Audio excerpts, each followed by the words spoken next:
আমরা এসেছি চামড়া সম্পর্কে, যেহেতু সরকারি আদেশ আমাদের আনসার বাহিনীর পক্ষ থেকে যে চামড়াগুলো সঠিকভাবে সংরক্ষণ হচ্ছে কিনা, তাই এখানে এসেছি।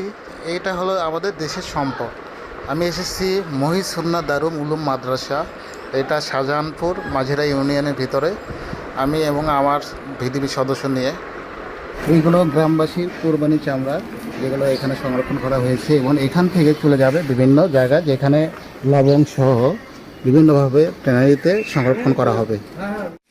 আসসালামু আলাইকুম রহমতুল্লাহ। আমরা ভিডিপি সদস্য, আমরা আসছি চামড়া সংরক্ষণের কিছু পদ্ধতি তাদেরকে শিখিয়ে দেওয়ার জন্য, এমনকি তারা যেভাবে চামড়া সংরক্ষণ করতেছে এটা সঠিকভাবে হচ্ছে কিনা তা পরিদর্শনে।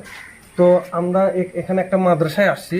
আমরা এইটুকু জানি যে মাদ্রাসায় যে দানের চামড়াগুলো আসে এটা মানে সংখ্যা বেশি হয়। তো আমরা সেখানেই আসছি যাতে চামড়াগুলো সংরক্ষণ ভালোভাবে আমরা বেশি সংখ্যক চামড়া একবারে সংরক্ষণ করতে পারি। সংরক্ষণের অভাবে চামড়া নষ্ট হয়েছে, আর নষ্টের কারণে দাম আরো কমে। নষ্ট বা যে ফুটা হচ্ছে এই কারণে দাম কমে যায় চামড়া। এটা যেন না হয় এই জন্য এই ব্যবস্থা নেওয়া। তাছাড়া কিছু না, সরকারের তরফ থেকে আমাদেরকে আর কি এই সাজেশনমূলক কথাবার্তা বলার জন্য দিয়ে।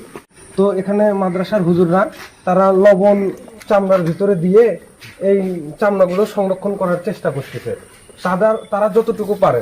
আমরা এখানে দেখতে পাচ্ছি যে অনেকেই কিন্তু ছাম থেকে যে চামড়াটা কাটছে তাতে কিন্তু কানা বা ছিদ্রি নাই।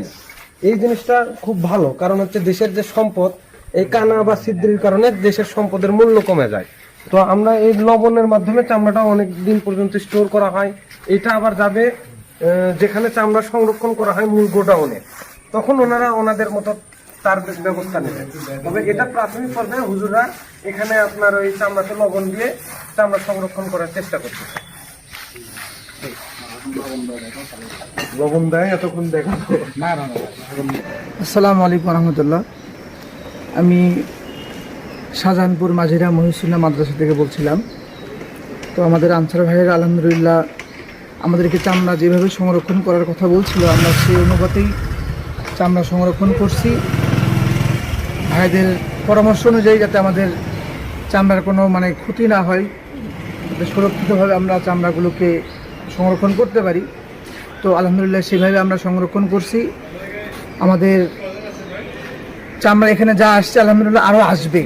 আপনার এখন আনুমানিক আপনার এখানে চামড়া গরু, ছাগল, গরু কতগুলো আসছে? গরুর চামড়া আনুমানিক 200-র মতো হবে আর কি, আরও আসবে ইনশাল্লাহ। আর ছাগলের আনুমানিক ছাগল ভেড়া মিলে 400-র মতো হবে, আরও আসবে ইনশাল্লাহ, আরও আসতেছে।